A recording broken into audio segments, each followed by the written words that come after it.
ഇത് 4 മണിക്ക് എന്താ പലഹാരം ഉണ്ടാക്കാൻ ഇങ്ങനെ ചിന്തിച്ചിരിക്കുമ്പോഴാണ് എൻ്റെ കണ്ണിൽ ഈ സവാള വിട്ടത് കേട്ടോ. അപ്പോൾ ഞാൻ കരുതി സവാളയുണ്ട് മൈദയുണ്ട്, എന്നാൽ പിന്നെ ചെറിയൊരു തട്ടിക്കൂട്ട് ഉള്ളിവട ഉണ്ടാക്കാമെന്ന് വിചാരിച്ചു. അപ്പോൾ നമുക്ക് ഉള്ളിവട എങ്ങനെ ഉണ്ടാക്കുന്നത് നോക്കാം. അപ്പോൾ അത് ആദ്യം നല്ല കനം കുറച്ചിട്ട് സവാള അരിഞ്ഞെടുക്കുന്നുണ്ട് കേട്ടോ. കനം കുറച്ച് അരിയണേ, ഇതുപോലെ കനം കുറച്ച് അരിഞ്ഞെടുക്കുന്നുണ്ട്. പിന്നെ ഇതിലേക്ക് ഇതാ ചെറിയൊരു കഷ്ണം ഇഞ്ചി അരിഞ്ഞെടുക്കണ്ടേ.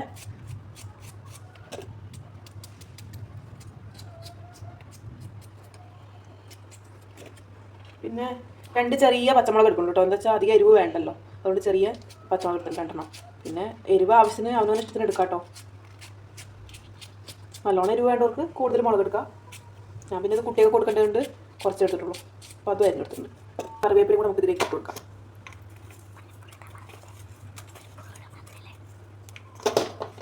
എന്നിട്ട് നല്ലോണം ഒന്ന് മിക്സ് ചെയ്ത് കൊടുക്കുന്നുണ്ട് കേട്ടോ.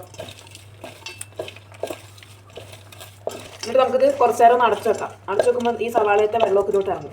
എന്നിട്ട് അത് നോക്കിയിട്ട് നമുക്ക് പിന്നെ അതിനനുസരിച്ചുള്ള വെള്ളം ഒഴിച്ചു കൊടുത്താൽ കേട്ടോ. അപ്പോൾ ഞാൻ ഇതിലേക്ക് ആവശ്യമുള്ള മൈദപ്പൊടി ഇട്ട് കൊടുത്തിട്ടുണ്ട്. പിന്നെ ഒരു നുള്ളു മുളക് പൊടിയും ഒരു ഇച്ചിരി ഉപ്പ് ഇട്ടിട്ടുണ്ട് കേട്ടോ. ഉപ്പ് നമുക്ക് ആവശ്യമിട്ട് കൊടുക്കാം. എന്നിട്ട് നല്ലോണം മിക്സ് ചെയ്ത് കൊടുത്തു. അപ്പം വെള്ളം കുറച്ച് കുറവുണ്ട് കേട്ടോ. അപ്പോൾ നമുക്ക് ഇത്രയും കൂടെ വെള്ളം ഒന്ന് ഒഴിച്ചു കൊടുക്കാം.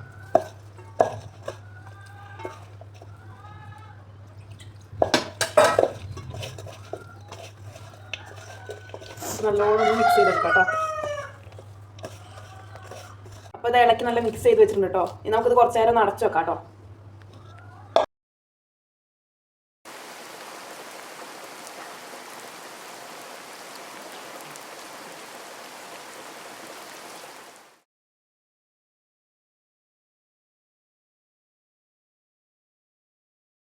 അപ്പോൾ അതാ പുറത്ത് നല്ല മഴ പെയ്യുണ്ട് കേട്ടോ. അപ്പോൾ നല്ല മഴയും നല്ല ചൂട് കട്ടൻ ചായയും ഉള്ളിവടയും, എന്താ വൈബ്. അപ്പോൾ എങ്ങനെയുണ്ട് ശ്രീകുട്ടിയെ, അന്തുട്ടിയെ? ഇന്നിപ്പോൾ അമ്മയുണ്ട് കേട്ടോ. അപ്പോൾ നമ്മളെല്ലാവരും കൂടെയാണ് ഇപ്പോൾ ഈ മഴയത്ത് നല്ല അടിപൊളി കട്ടൻ ചായ ഒക്കെ ഇന്ന് കുടിക്കുകയാണ്. അപ്പോൾ ഞങ്ങളുടെ വീഡിയോ ഇഷ്ടപ്പെട്ട എല്ലാവരും ലൈക്ക് ചെയ്യുക.